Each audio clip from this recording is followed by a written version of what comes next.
Sam Brownback is now distancing himself from Sam Brownback. So it's a tough thing to do, but only a guy like Sam Brownback could possibly get away with saying that he's not really that Sam Brownback. So he has been advocating and campaigning on tax cut after tax cut after tax cut. Somehow he was able to get himself reelected in 2014. Well, not somehow. It's Kansas, and Republicans won everywhere, and he won there. He is looking at a projected budget deficit of $280 million in this fiscal year, followed by $436 million in the next fiscal year, solely because of his reckless tax cut after tax cut after tax cut.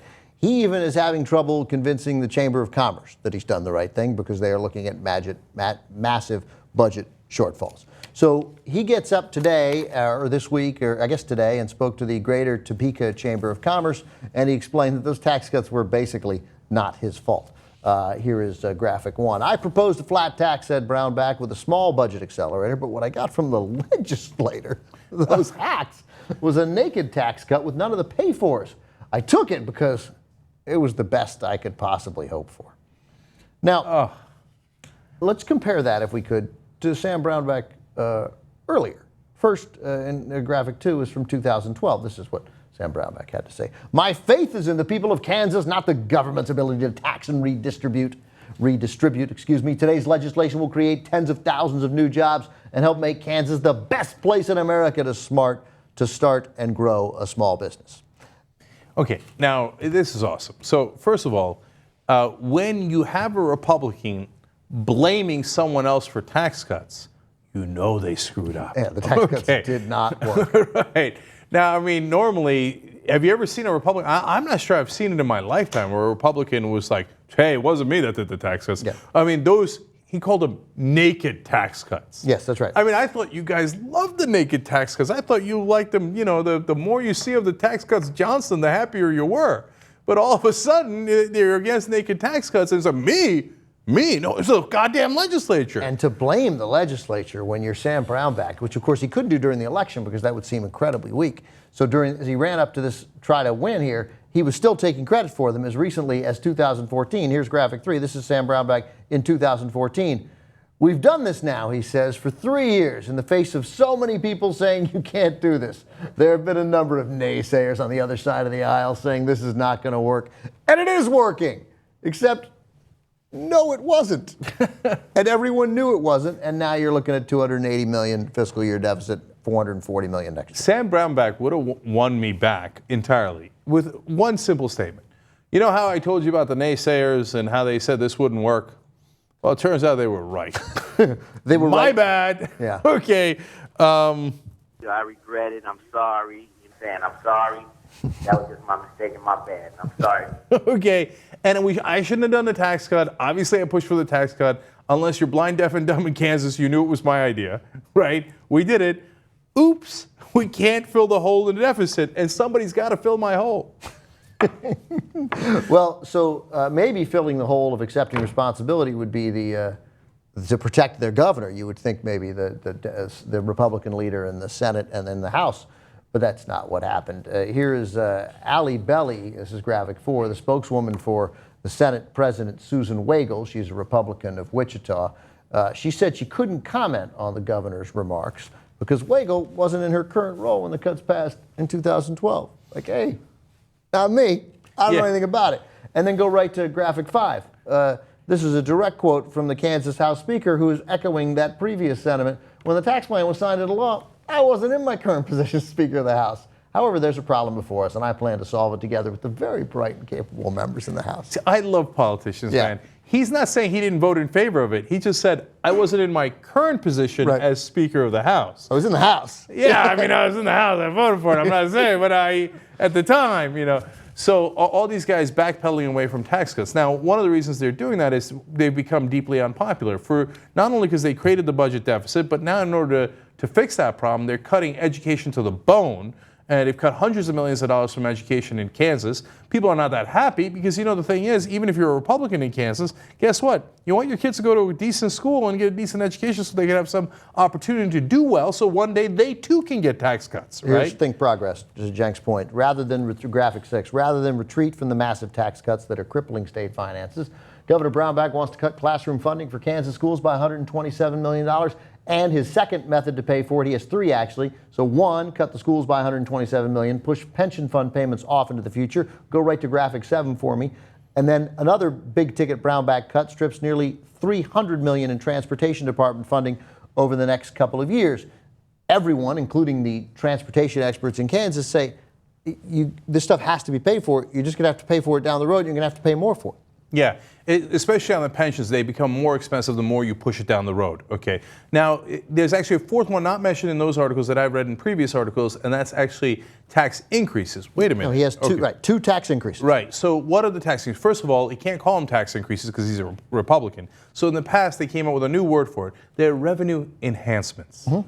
Oh, I see. Okay, you're just enhancing revenue. It's not tax. So now he cut taxes on the rich and he cut taxes on corporations. Got rid of tax on corporations entirely. His goal, by the way, is to reduce the tax to zero. The income tax to zero. So how's he going to make it up for? Well, he's got to raise revenue somehow, right? So he's going to increase taxes on you. That's right. So but sales tax. Only the poorest of you. That's right. The sales tax goes up. And so when it does, what happens? A much larger percentage of the income of the poor and the middle class goes to things that they buy, like food, etc., right, that they need. Whereas the rich, it's a tiny percent. That mac and cheese is a tiny percentage of their budget, but it's a much bigger percentage of your budget. So you actually pay much more in taxes to make up for all the tax cuts that the rich got under Brownback. So as Brown backpedals out of here and pretends he didn't do the tax cuts, well, you know that, in fact, of course, he did. And even if he's right, it was the Republican legislature who did it with him. So if you're going to keep voting for him, and they're going to ironically increase your taxes to pay for the taxes for the rich, almost nobody. You have no one to blame but yourself if you live in Kansas. You just reelected him. What's the matter with Kansas? No state exemplifies voting against your own interests more right now than regular people in Kansas. And by regular people, I mean literally 98% of the people in Kansas. So his biggest tax cut increase right now is a huge increase in cigarette taxes and on alcohol. Cigarettes and alcohol. Who's going to feel that?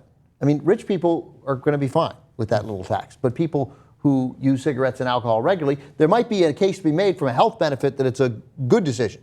But obviously, this is as regressive a tax as you can get. So who's against this?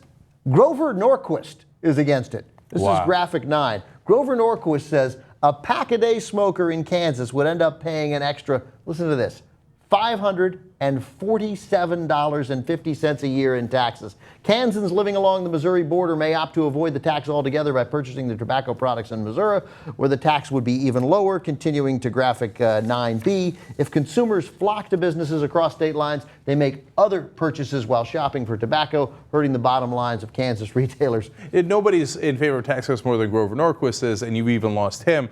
Now, of course, one of the reasons is he will claim he's doing it on principle because he doesn't want taxes on the poor and the middle class. That's not usually been the case with Republicans. They don't really care about that. They will increase your taxes without blinking on it.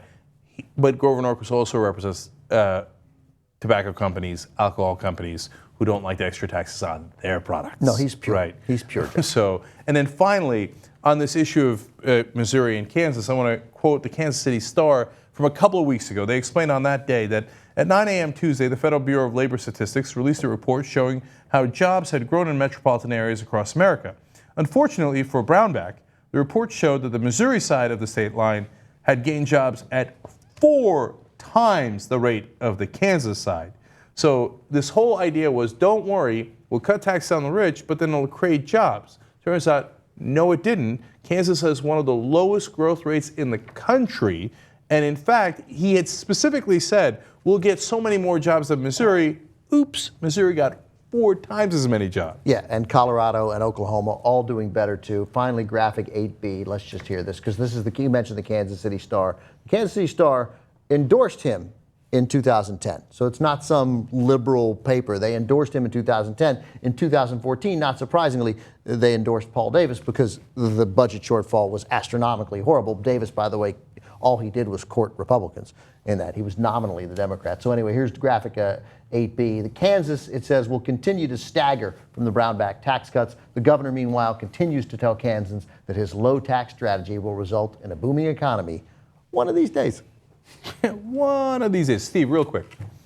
Just real quick, I mean, we all know what a joke it is that Republicans are so-called fiscally conservative. They're so full of shit. So just in California, when Schwarzenegger left office, a Republican, he left the state with a $25 billion deficit. And now under Jerry Brown, who's a grown-up, who understands that you need to have some tax increase, some cuts in services, you need to do things in a smart way and not just randomly cut everything. Now we have a $4 billion surplus. Yeah, I know, and I mean, and Grown-ups versus children. And you could take it nationally. I mean, say what you want about Barack Obama and the enormous disappointment compared to George W. Bush. It's a grown-up versus child debate, and the economy is not filtered down to regular Americans in a successful enough way, but it's doing a lot better than it was in 2008.